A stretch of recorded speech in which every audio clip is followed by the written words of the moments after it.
So whenever we talk about any type of vertical spreads, we have to understand the distance between the two strike prices. So when we're selling the 82 and buying the 77, that's a distance of $5 apart.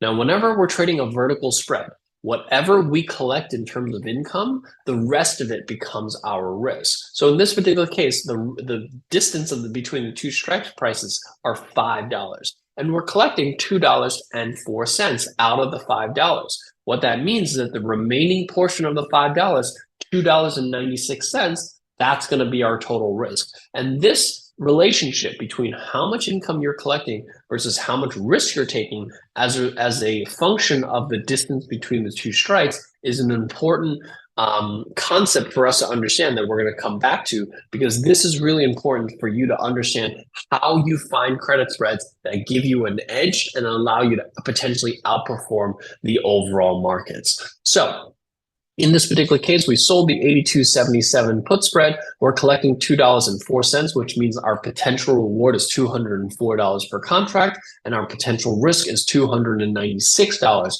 per contract. So let's take a look at how this plays out.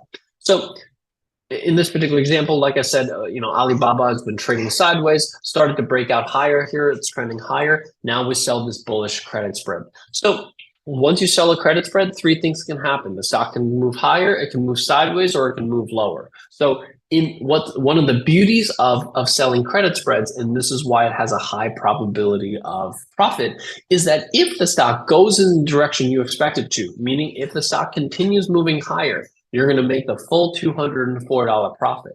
But even if the stock doesn't go anywhere, meaning even if the stock just stays put, doesn't go anywhere at expiration, it's still at 82.68. Guess what? You still make the full $204 in profit. That's the kind of the high probability of success nature of this strategy, is that if the direction you get is correct, you make money. But even if the stock doesn't move, you still make the full profits on that specific trade.